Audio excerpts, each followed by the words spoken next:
Sepsis is a life-threatening infection that can happen to anyone. Caught early, most patients recover fully, but others lose limbs and face lasting disability. Tisha Powell meets a Louisiana grandmother who survived sepsis and now uses her story to help others. With practice and patience. It feels pretty secure. It does. Good. Each stroke of the pen serves as a testament to Chris Davenport's journey. We're going to try again. On this day, the Louisiana grandmother learns the intricacies of writing her signature. That's so good. That's so good. However, in March of 2022, another event nearly erased the life she knew. Oh God, that day I got up preparing to take my grandkids to school. Chris admits much of that day is a blur, but seared into her memory are the severe stomach pains that propelled her into a panic. The first time that you felt pain, it was unbearable. Describe the pain that you felt the first time. Oh my God, I felt like the worst labor pains with no anesthesia. An ambulance took her to the hospital where she was treated in the emergency room. ER doctors diagnosed her with an intestinal issue.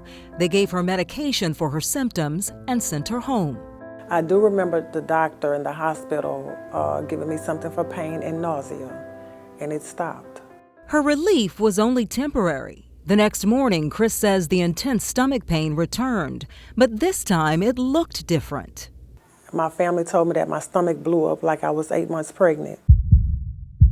Fewer than 24 hours after her first ER visit, she says her condition had deteriorated into the final and most severe stage of sepsis, called septic shock. Doctors had to place her into a medically induced coma. Every hour that somebody is septic and they're not being treated, their mortality rate is going up by 8%. Dr. Mark Laperouse is the chief of emergency medicine at Our Lady of the Lake Regional Medical Center in Baton Rouge, Louisiana.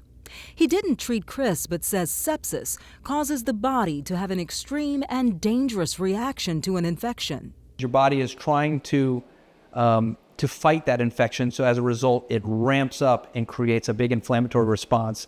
And that inflammatory response can lead to one of the most serious impacts of sepsis: amputations. In Chris's case, Take this off and then put back on. doctors had to amputate both her hands and feet. Less than a year after her amputations, Chris received prosthetic legs. And Chris continues to make strides. Chris takes hold of her new reality by raising awareness about sepsis and limb loss. She wrote a book titled All of a Sudden, which addresses the obstacles she faced during her recovery and how she rebuilt her life. Another event she hopes will inspire others to rewrite their story and overcome life's challenges.